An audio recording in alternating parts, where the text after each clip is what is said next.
Chapter 5 of Dracula by Bram Stoker. Chapter 5. Letter from Miss Mina Murray to Miss Lucy Westenra. 9th of May. My dearest Lucy, forgive my long delay in writing, but I have been simply overwhelmed with work. The life of an assistant schoolmistress is sometimes trying. I am longing to be with you, and by the sea, where we can talk together freely and build our castles in the air. I have been working very hard lately, because I want to keep up with Jonathan's studies, and I have been practicing shorthand very assiduously. When we are married, I shall be able to be useful to Jonathan, and if I can stenograph well enough, I can take down what he wants to say in this way, and write it out for him on the typewriter, at which also I am practicing very hard. He and I sometimes write letters in shorthand, and he is keeping a stenographic journal of his travels abroad. When I am with you, I shall keep a diary in the same way. I don't mean one of those 2 pages to the week with Sunday squeezed in a corner diaries, but a sort of journal, which I can write in whenever I feel inclined. I do not suppose there will be much of interest to other people, but it is not intended for them. I may show it to Jonathan some day if there is in it anything worth sharing, but it is really an exercise book. I shall try to do what I see lady journalists do, interviewing and writing descriptions and trying to remember conversations. I am told that, with a little practice, one can remember all that goes on or that one hears said during a day. However, we shall see. I will tell you of my little plans when we meet. I have just had a few hurried lines from Jonathan in Transylvania. He is well, and will be returning in about a week. I am longing to hear all his news. It must be so nice to see strange countries. I wonder if Jonathan and I, shall ever see them together. There is the 10 o'clock bell ringing. Good-bye. Your loving Mina. Tell me all the news when you write. You have not told me anything for a long time. I hear rumors, and especially of a tall, handsome, curly-haired man. Letter, Lucy Westenra to Mina Murray. 17 Chatham Street, Wednesday. My dearest Mina, I must say you tax me very unfairly with being a bad correspondent. I wrote to you twice since we parted, and your last letter was only your second. Besides, I have nothing to tell you. There is really nothing to interest you. Town is very pleasant just now, and we go a good deal to picture galleries and for walks and rides in the park. As to the tall, curly-haired man, I suppose it was the one who was with me at the last pop. Some one has evidently been telling tales. That was Mr. Holmwood. He often comes to see us, and he and Mamma get on very well together. They have so many things to talk about in common. We met some time ago a man that would just do for you, if you were not already engaged to Jonathan. He is an excellent party, being handsome, well off, and of good birth. He is a doctor, and really clever. Just fancy, he is only 29, and he has an immense lunatic asylum all under his own care. Mr. Holmwood introduced him to me, and he called here to see us, and often comes now. I think he is one of the most resolute men I ever saw, and yet the most calm. He seems absolutely imperturbable.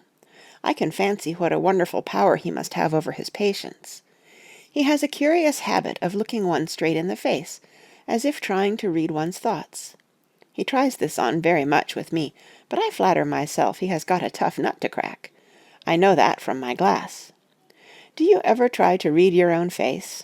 I do, and I can tell you it is not a bad study, and gives you more trouble than you can well fancy if you have never tried it. He says that I afford him a curious psychological study, and I humbly think I do. I do not, as you know, take sufficient interest in dress to be able to describe the new fashions. Dress is a bore. That is slang again, but never mind. Arthur says that every day.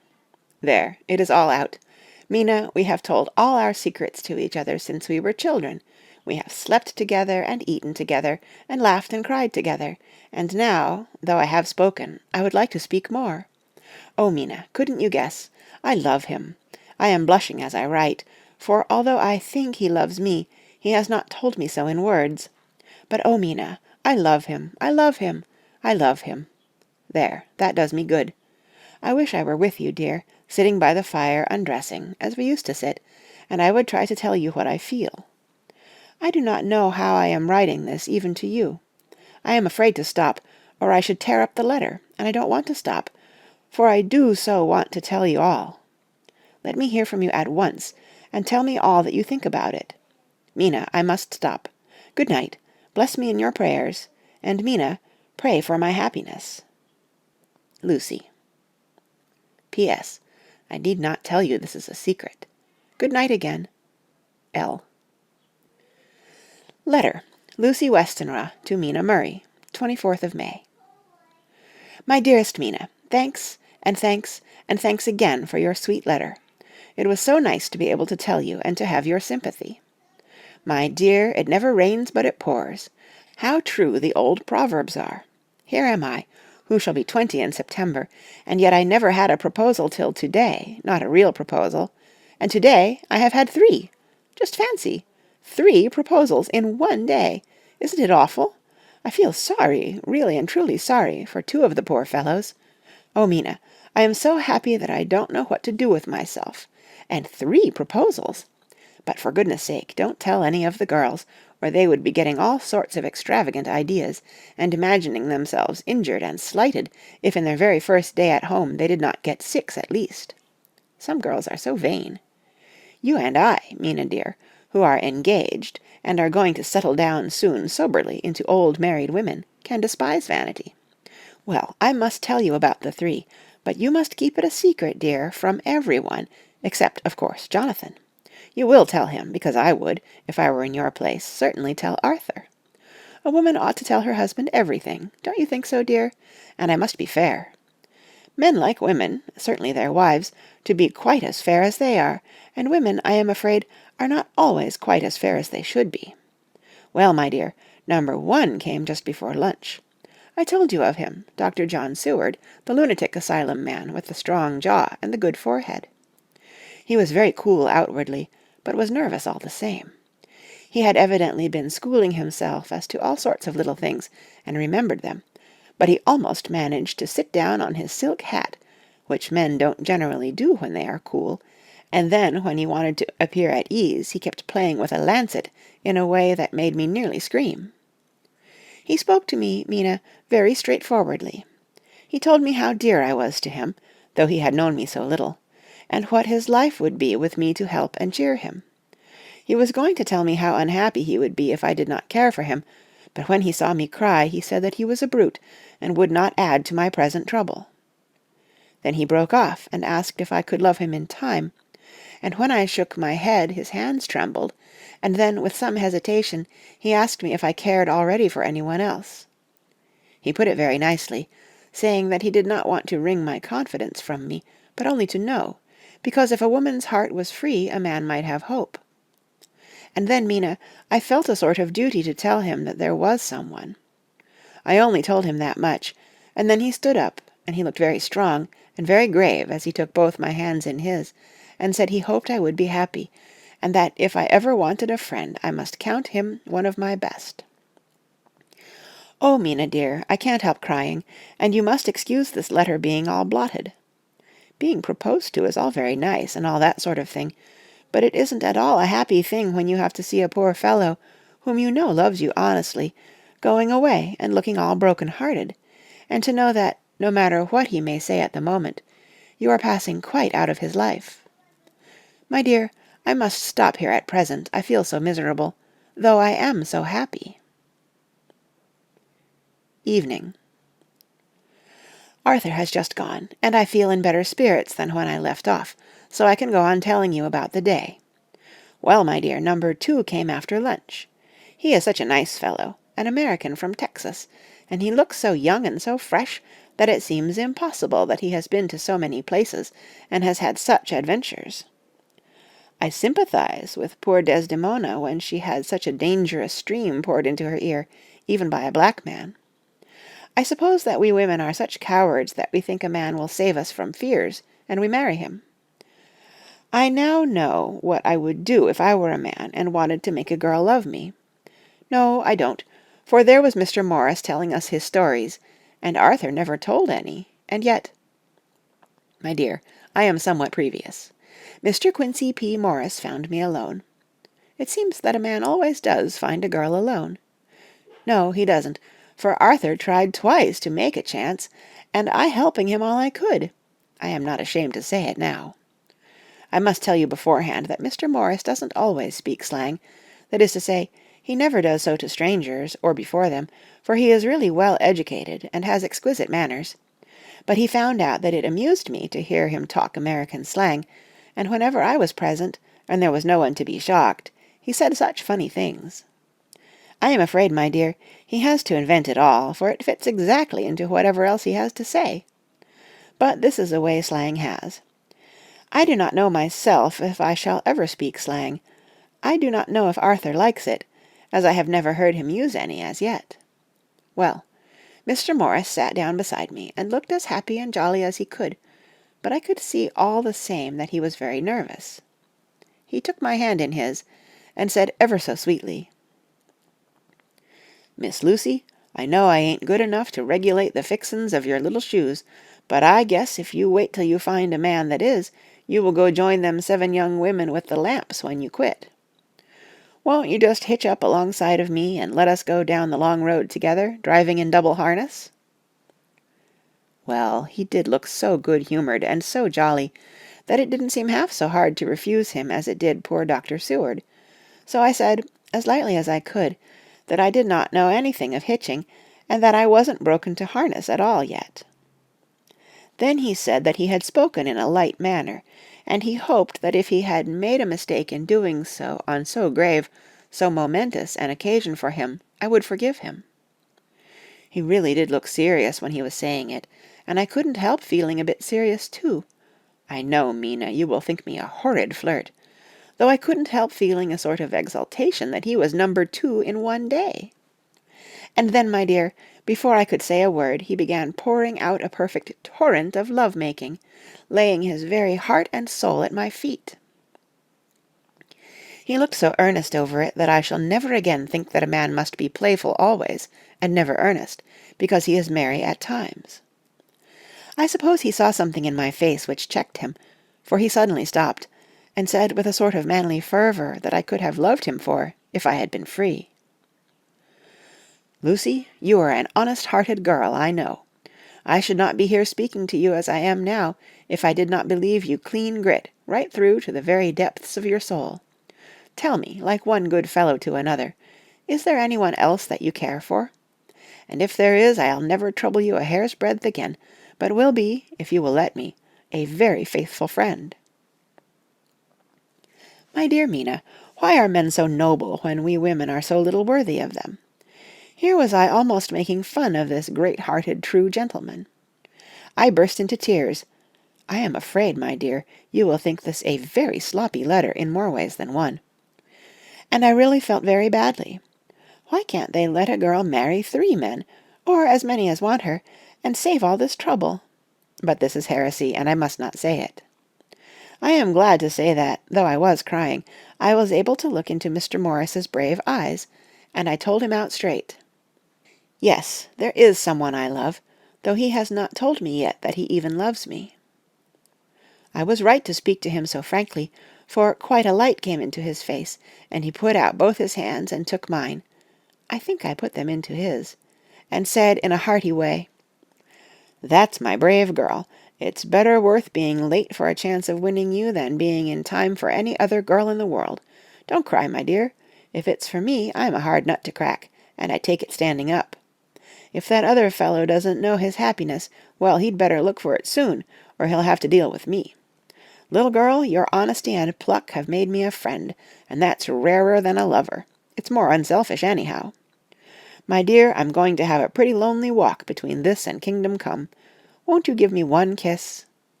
It'll be something to keep off the darkness now and then. You can, you know, if you like, for that other good fellow, he must be a good fellow, my dear, and a fine fellow, or you could not love him, hasn't spoken yet." That quite won me, Mina, for it was brave and sweet of him, and noble too, to a rival, wasn't it?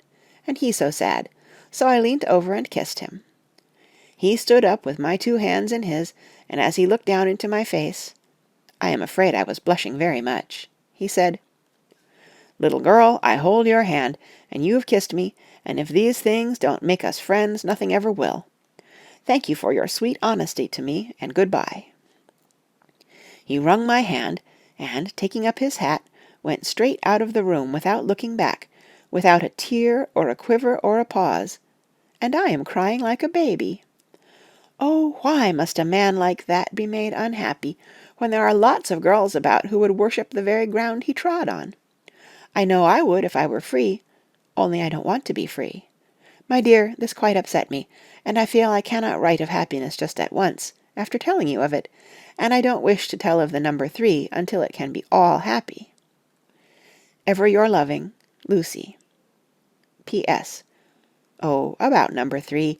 I needn't tell you of number 3, need I? Besides, it was all so confused. It seemed only a moment from his coming into the room till both his arms were round me, and he was kissing me.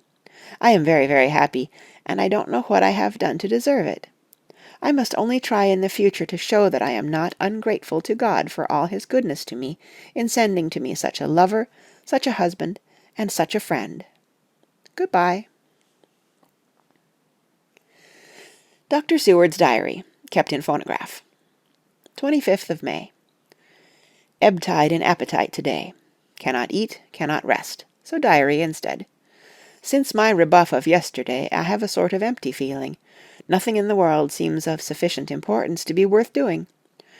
As I knew that the only cure for this sort of thing was work, I went down amongst the patients. I picked out one who has afforded me a study of much interest. He is so quaint that I am determined to understand him as well as I can. Today I seemed to get nearer than ever before to the heart of his mystery. I questioned him more fully than I had ever done, with a view to making myself master of the facts of his hallucination. In my manner of doing it there was, I now see, something of cruelty. I seemed to wish to keep him to the point of his madness, a thing which I avoid with the patients as I would the mouth of hell. Memorandum. Under what circumstances would I not avoid the pit of hell? Omnia Romae venalia sunt. Hell has its price. Verb. sap. If there be anything behind this instinct, it will be valuable to trace it afterwards accurately, so I had better commence to do so, therefore. R. M. Renfield, Ætat 59, sanguine temperament, great physical strength, morbidly excitable, periods of gloom, ending in some fixed idea which I cannot make out. I presume that the sanguine temperament itself and the disturbing influence end in a mentally accomplished finish, a possibly dangerous man, probably dangerous, if unselfish. In selfish men, caution is as secure an armor for their foes as for themselves. What I think of on this point is, when self is the fixed point, the centripetal force is balanced with the centrifugal. When duty, a cause, etc., is the fixed point, the latter force is paramount, and only accident or a series of accidents can balance it. Letter. Quincy P. Morris to Hon. Arthur Holmwood. 25th of May. My dear Art, we've told yarns by the campfire in the prairies, and dressed one another's wounds after trying a landing at the Marquesas, and drunk healths on the shore of Titicaca. There are more yarns to be told, and other wounds to be healed, and another health to be drunk. Won't you let this be at my campfire tomorrow night? I have no hesitation in asking you, as I know a certain lady is engaged to a certain dinner party, and that you are free. There will only be one other, our old pal at the Corea, Jack Seward. He's coming too, and we both want to mingle our weeps over the wine-cup, and to drink a health with all our hearts to the happiest man in all the wide world, who has won the noblest heart that God has made, and the best worth winning. We promise you a hearty welcome and a loving greeting, and a health as true as your own right hand. We shall both swear to leave you at home if you drink too deep to a certain pair of eyes. Come. Yours, as ever and always, Quincy P. Morris. Telegram from Arthur Holmwood to Quincy P. Morris. 26th of May. Count me in every time. I bear messages which will make both your ears tingle. Art. End of Chapter 5. Chapter 6 of Dracula by Bram Stoker. Chapter 6. Mina Murray's Journal. 24th of July, Whitby. Lucy met me at the station, looking sweeter and lovelier than ever, and we drove up to the house at the Crescent in which they have rooms. This is a lovely place. The little river, the Esk, runs through a deep valley, which broadens out as it comes near the harbour. A great viaduct runs across, with high piers, through which the view seems somehow further away than it really is. The valley is beautifully green, and it is so steep that when you are on the high land on either side, you look right across it, unless you are near enough to see down. The houses of the old town, the side away from us, are all red-roofed, and seem piled up one over the other anyhow, like the pictures we see of Nuremberg. Right over the town is the ruin of Whitby Abbey, which was sacked by the Danes, and which is the scene of part of Marmion, where the girl was built up in the wall. It is a most noble ruin, of immense size, and full of beautiful and romantic bits. There is a legend that a white lady is seen in one of the windows. Between it and the town there is another church, the parish one, round which is a big graveyard, all full of tombstones.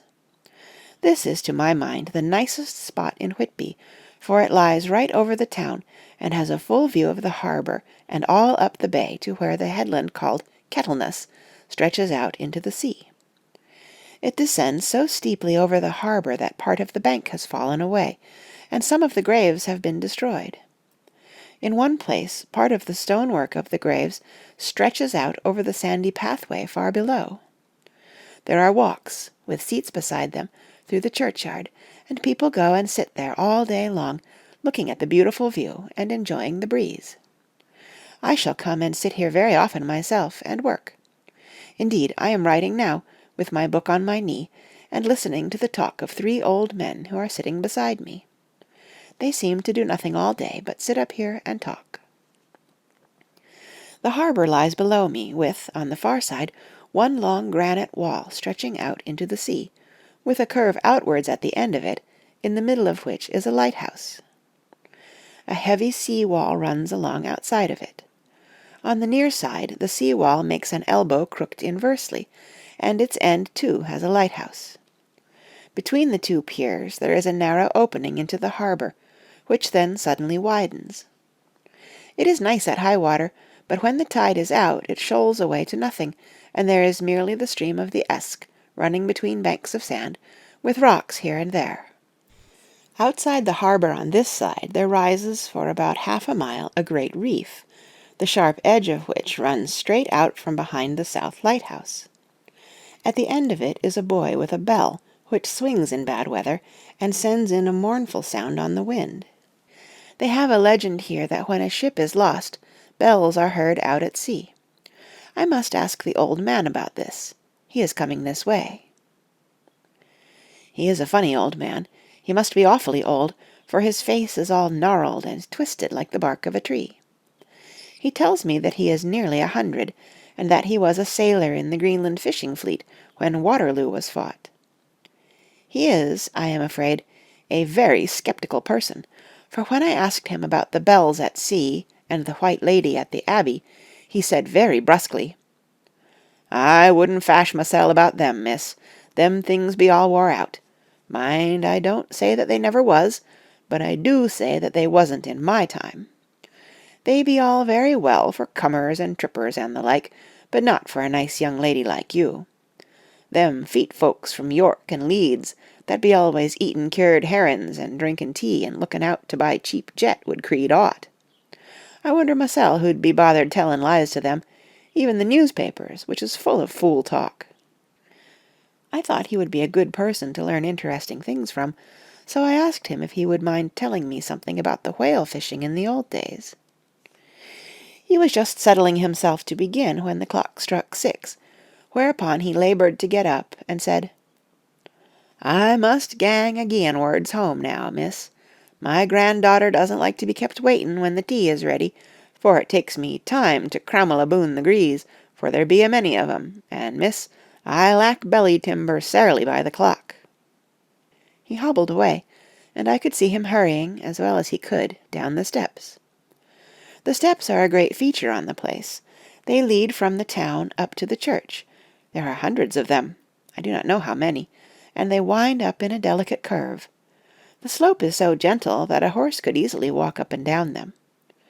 I think they must originally have had something to do with the abbey. I shall go home too. Lucy went out visiting with her mother, and as they were only duty calls, I did not go. They will be home by this. 1st of August. I came up here an hour ago with Lucy, and we had a most interesting talk with my old friend, and the 2 others who always come and join him. He is evidently the Sir Oracle of them, and I should think must have been in his time a most dictatorial person. He will not admit anything, and down-faces everybody. If he can't out-argue them, he bullies them, and then takes their silence for agreement with his views. Lucy was looking sweetly pretty in her white lawn frock. She has got a beautiful colour since she has been here. I noticed that the old men did not lose any time in coming up and sitting near her when we sat down. She is so sweet with old people, I think they all fell in love with her on the spot. Even my old man succumbed and did not contradict her, but gave me double share instead. I got him on the subject of the legends, and he went off at once into a sort of sermon. I must try to remember it and put it down. It be all fool talk, lock, stock, and barrel, that's what it be, and nowt else. These banns and wafts, and bow-ghosts, and bar-guests, and bogles, and all anent them is only fit to set bairns and dizzy women a-belderin'.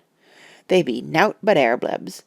They, and all grimms and signs and warnin's, be all invented by parsons and ilsome buke-bodies and railway touters to skeer and scunner halflins and to get folks to do something that they don't other incline to. It makes me ireful to think of them. Why, it's them that, not content with printin' lies on paper and preachin' them out of pulpits, does want to be cuttin' them on the tombstones. Look here all around you, and whate'er ye will, all them stains, holdin' up their heads as well as they can out of their pride, is a cant, simply tumblin' down with the weight of the lies wrote on them. Here lies the body, or sacred to the memory, wrote on all of them, and yet in nigh half of them there bean't no bodies at all, and the memories of them bean't cared a pinch of snuff about, much less sacred. Lies, all of them, nothin' but lies of one kind or another. My Gog, but it'll be a quare scouterment at the day of judgment, when they come tumblin' up in their death-sarks, all jooped together and tryin' to drag their tombstains with 'em to prove how good they was. Some of them trimlin' and ditherin', with their hands that dozened and slippy from lyin' in the sea that they can't even keep their grup of them. I could see from the old fellow's self-satisfied air, and the way in which he looked round for the approval of his cronies, that he was showing off. So I put in a word to keep him going. "Oh, Mr. Swales, you can't be serious. Surely these tombstones are not all wrong?" "Yablins, there may be a poorish few not wrong, savin' where they make out the people too good. For there be folk that do think a balm bowl be like the sea, if only it be their own.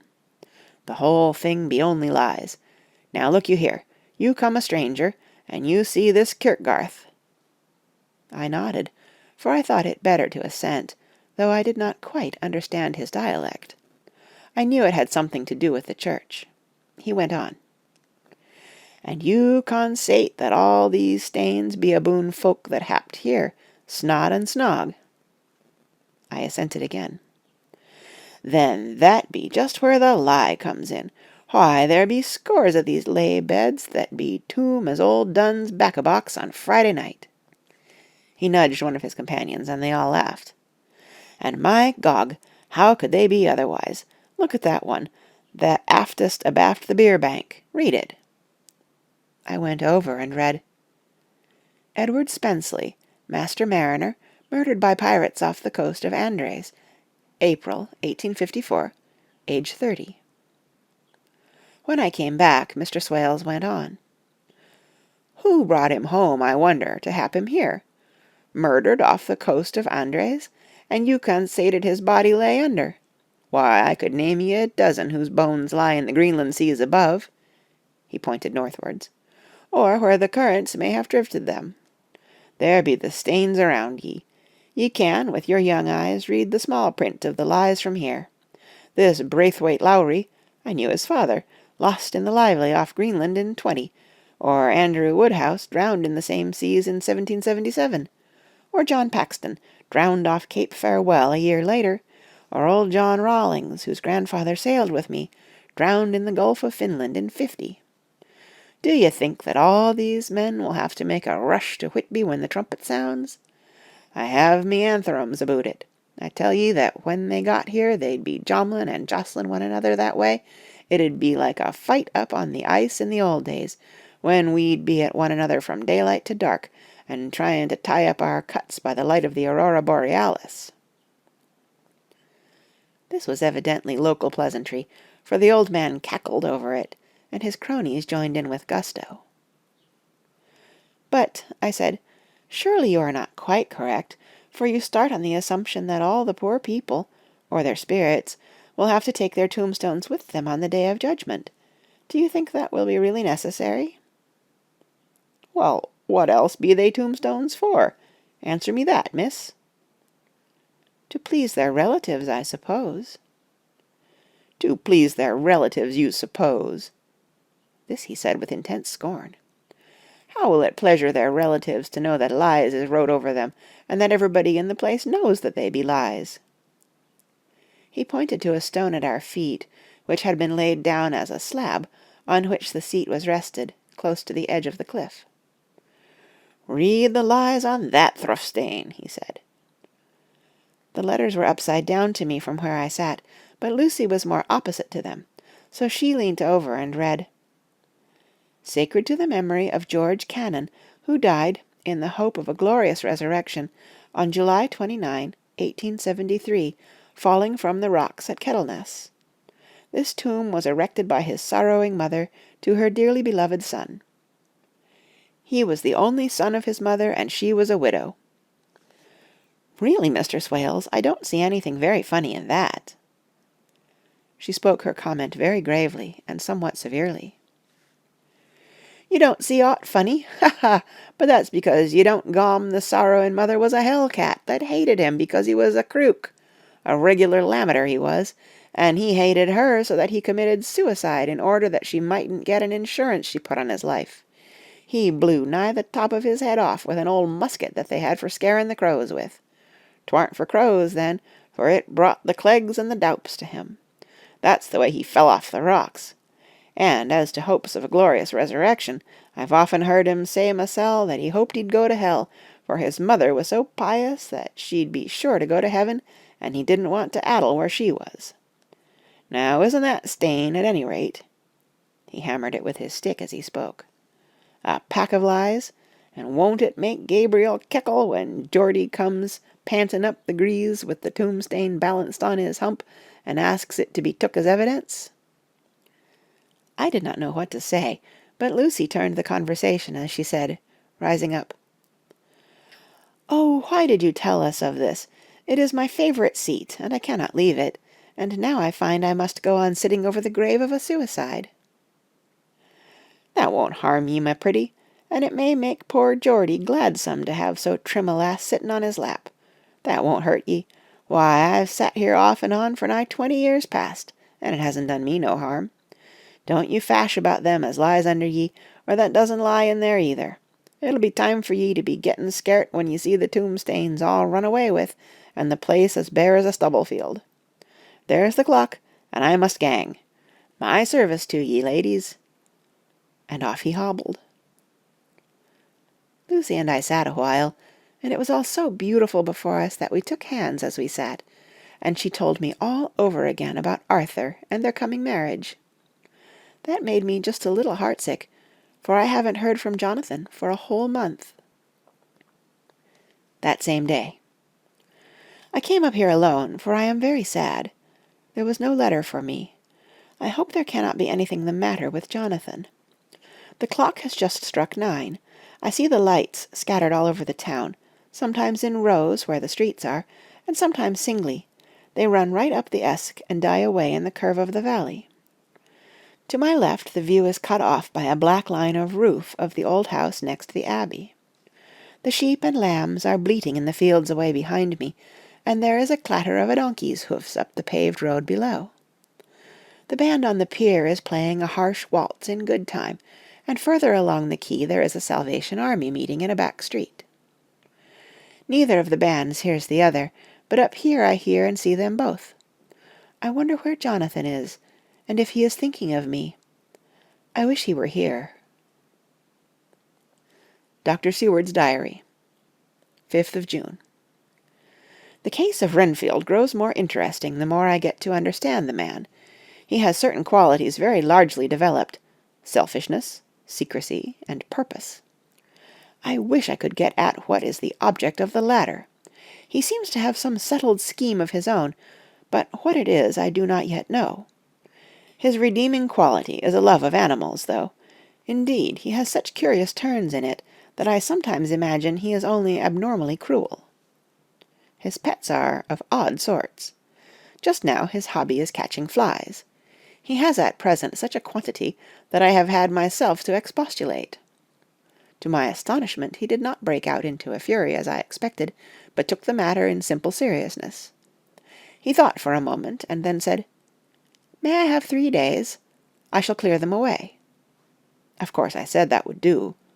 I must watch him. 18th of June.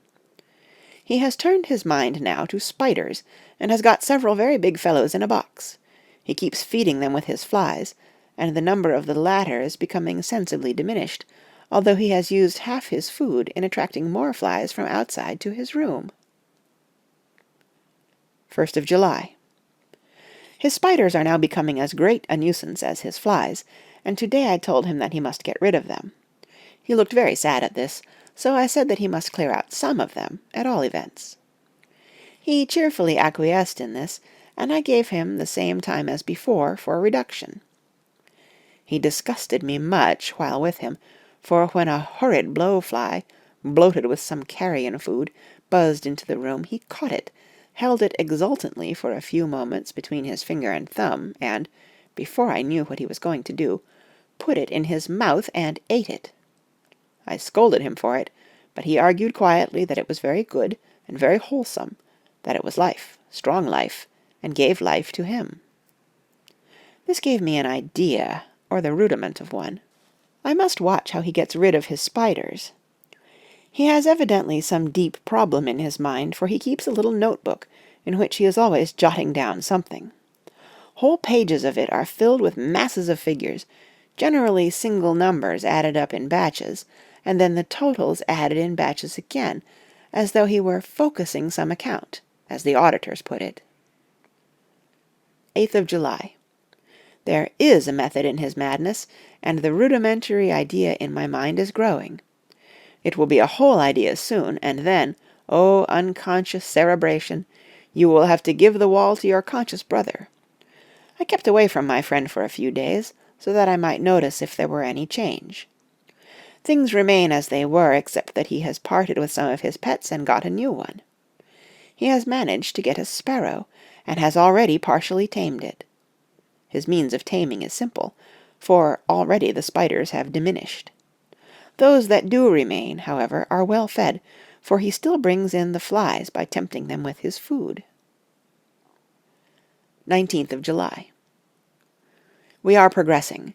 My friend has now a whole colony of sparrows, and his flies and spiders are almost obliterated. When I came in, he ran to me and said he wanted to ask me a great favor, a very, very great favor, and as he spoke he fawned on me like a dog. I asked him what it was, and he said, with a sort of rapture in his voice and bearing, "A kitten, a nice little sleek, playful kitten that I can play with and teach, and feed, and feed, and feed." I was not unprepared for this request, for I had noticed how his pets went on increasing in size and vivacity, but I did not care that his pretty family of tame sparrows should be wiped out in the same manner as the flies and the spiders, so I said I would see about it, and asked him if he would not rather have a cat than a kitten. His eagerness betrayed him as he answered, "Oh yes, I would like a cat. I only asked for a kitten lest you should refuse me a cat. No one would refuse me a kitten, would they? I shook my head, and said that at present I feared it would not be possible, but that I would see about it.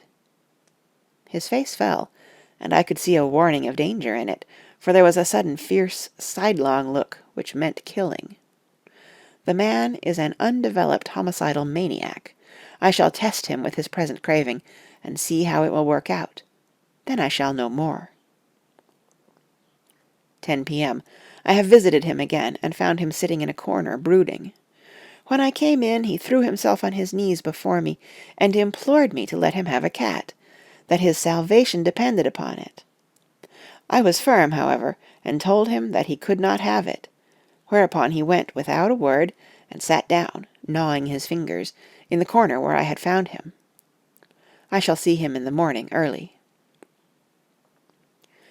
20th of July. Visited Renfield very early, before the attendant went his rounds. Found him up and humming a tune. He was spreading out his sugar, which he had saved, in the window, and was manifestly beginning his fly-catching again, and beginning it cheerfully, and with a good grace. I looked around for his birds, and, not seeing them, asked him where they were. He replied, without turning round, that they had all flown away. There were a few feathers about the room, and on his pillow a drop of blood. I said nothing, but went and told the keeper to report to me if there were anything odd about him during the day. 11 a.m. The attendant has just been to me to say that Renfield has been very sick, and has disgorged a whole lot of feathers. "My belief is, doctor," he said, "that he has eaten his birds, and that he just took and ate them raw." 11 p.m. I gave Renfield a strong opiate tonight, enough to make even him sleep, and took away his pocket-book to look at it. The thought that has been buzzing about my brain lately is complete, and the theory proved. My homicidal maniac is of a peculiar kind. I shall have to invent a new classification for him, and call him a zoophagous, life-eating maniac. What he desires is to absorb as many lives as he can, and he has laid himself out to achieve it in a cumulative way. He gave many flies to one spider, and many spiders to one bird, and then wanted a cat to eat the many birds. What would have been his later steps? It would almost be worth while to complete the experiment. It might be done, if there were only a sufficient cause. Men sneered at vivisection, and yet look at its results today. Why not advance science in its most difficult and vital aspect, the knowledge of the brain? Had I even the secret of one such mind, did I hold the key to the fancy of even one lunatic, I might advance my own branch of science to a pitch compared with which Burden-Sanderson's physiology or Ferrier's brain knowledge would be as nothing. If only there were a sufficient cause. I must not think too much of this, or I may be tempted. A good cause might turn the scale with me, for may not I too be of an exceptional brain congenitally? How well the man reasoned! Lunatics always do within their own scope. I wonder at how many lives he values a man, or if at only one. He has closed the account most accurately, and to-day begun a new record. How many of us begin a new record with each day of our lives? To me it seems only yesterday that my whole life ended with my new hope, and that truly I began a new record. So it will be until the great recorder sums me up and closes my ledger account with a balance to profit or loss. Oh, Lucy, Lucy, I cannot be angry with you, nor can I be angry with my friend whose happiness is yours, but I must only wait on, hopeless, and work. Work, work. If only I could have as strong a cause as my poor mad friend there, a good, unselfish cause to make me work, that would be indeed happiness. Mina Murray's Journal, 26th of July. I am anxious, and it soothes me to express myself here. It is like whispering to oneself and listening at the same time. And there is also something about the shorthand symbols that makes it different from writing. I am unhappy about Lucy and about Jonathan. I had not heard from Jonathan for some time, and was very concerned, but yesterday dear Mr. Hawkins, who is always so kind, sent me a letter from him. I had written asking him if he had heard, and he said the enclosed had just been received. It is only a line dated from Castle Dracula, and says that he is just starting for home. That is not like Jonathan. I do not understand it, and it makes me uneasy. Then, too, Lucy, although she is so well, has lately taken to her old habit of walking in her sleep. Her mother has spoken to me about it, and we have decided that I am to lock the door of our room every night. Mrs. Westenra has got an idea that sleepwalkers always go out on roofs of houses and along the edges of cliffs, and then get suddenly wakened and fall over with a despairing cry that echoes all over the place. Poor dear, she is naturally anxious about Lucy, and she tells me that her husband, Lucy's father, had the same habit, that he would get up in the night and dress himself and go out if he were not stopped. Lucy is to be married in the autumn, and she is already planning out her dresses, and how her house is to be arranged. I sympathize with her, for I do the same, only Jonathan and I will start in life in a very simple way, and shall have to try to make both ends meet. Mr. Holmwood, he is the Honourable Arthur Holmwood, only son of Lord Godalming, is coming up here very shortly, as soon as he can leave town, for his father is not very well, and I think dear Lucy is counting the moments till he comes. She wants to take him up to the seat on the churchyard cliff, and show him the beauty of Whitby. I dare say it is the waiting which disturbs her. She will be all right when he arrives. 27th of July. No news from Jonathan. I am getting quite uneasy about him, though why I should I do not know, but I do wish that he would write, if it were only a single line. Lucy walks more than ever, and each night I am awakened by her moving about the room. Fortunately the weather is so hot that she cannot get cold, but still the anxiety and the perpetually being wakened is beginning to tell on me, and I am getting nervous and wakeful myself. Thank God Lucy's health keeps up. Mr. Holmwood has been suddenly called to Ring to see his father, who has been taken seriously ill. Lucy frets at the postponement of seeing him, but it does not touch her looks.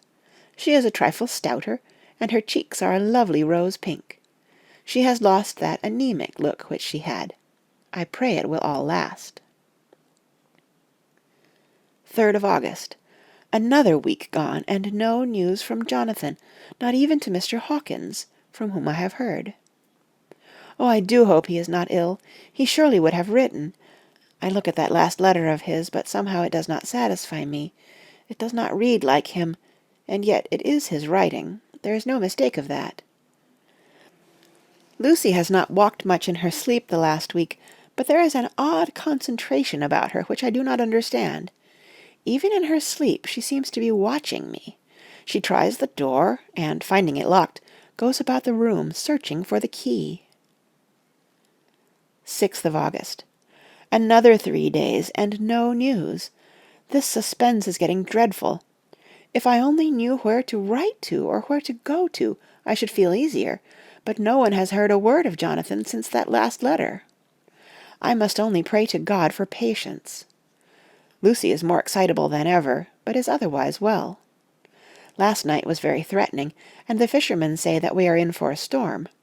I must try to watch it, and learn the weather signs. Today is a grey day, and the sun, as I write, is hidden in thick clouds, high over Kettleness. Everything is grey, except the green grass, which seems like emerald amongst it. Grey, earthy rock. Grey clouds, tinged with the sunburst at the far edge, hang over the grey sea, into which the sand points stretch like grey fingers. The sea is tumbling in over the shallows and the sandy flats with a roar, muffled in the sea mists drifting inland. The horizon is lost in a grey mist. All is vastness. The clouds are piled up like giant rocks, and there is a brool over the sea that sounds like some presage of doom. Dark figures are on the beach here and there, sometimes half shrouded in the mist, and seem men like trees walking. The fishing boats are racing for home, and rise and dip in the groundswell as they sweep into the harbour, bending to the scuppers. Here comes old Mr. Swales. He is making straight for me, and I can see, by the way he lifts his hat, that he wants to talk. I have been quite touched by the change in the poor old man. When he sat down beside me, he said in a very gentle way, "I want to say something to you, miss." I could see he was not at ease, so I took his poor old wrinkled hand in mine, and asked him to speak fully, so he said, leaving his hand in mine, "I'm afraid, my dearie, that I must have shocked you by all the wicked things I've been saying about the dead and such like, for weeks past, but I didn't mean them, and I want you to remember that when I'm gone. We odd folks that be daffled and with one foot abaft the crock-hole don't altogether like to think of it, and we don't want to feel scart of it, and that's why I've took to making light of it, so that I'd cheer up my own heart a bit. But Lord love you, miss, I ain't afraid of dying, not a bit, only I don't want to die if I can help it. My time must be nigh at hand now, for I be odd, and 100 years is too much for any man to expect, and I'm so nigh it that the odd man is already whetting his scythe. You see, I can't get out of the habit of caffing about it all at once. The chafts will wag as they used to. Some day soon the angel of death will sound his trumpet for me, but don't ye dole and greet, my dearie," for he saw that I was crying. "If he should come this very night, I'd not refuse to answer his call, for life be, after all, only a waitin' for something else than what we're doing, and death be all that we can rightly depend on. But I'm content, for it's comin' to me, my dearie, and comin' quick. It may be comin' while we be lookin' and wonderin'. Maybe it's in that wind out over the sea that's bringin' with it loss and wreck, and sore distress, and sad hearts. Look, look!" he cried suddenly. "There's something in that wind and in the host beyond that sounds and looks and tastes and smells like death. It's in the air. I feel it comin'. Lord, make me answer cheerful when my call comes." He held up his arms devoutly and raised his hat. His mouth moved as though he were praying. After a few minutes' silence he got up, shook hands with me, and blessed me, and said good-bye, and hobbled off. It all touched me, and upset me very much. I was glad when the coastguard came along, with his spyglass under his arm. He stopped to talk with me, as he always does, but all the time kept looking out at a strange ship. "I can't make her out," he said. "She's a Russian, by the look of her, but she is knocking about in the queerest way. She doesn't know her mind a bit. She seems to see the storm coming, but can't decide whether to run up north in the open or to put in here. Look there again. She is steered mighty strangely, for she doesn't mind the hand on the wheel, changes about with every puff of wind. We'll hear more of her before this time tomorrow." End of chapter 6.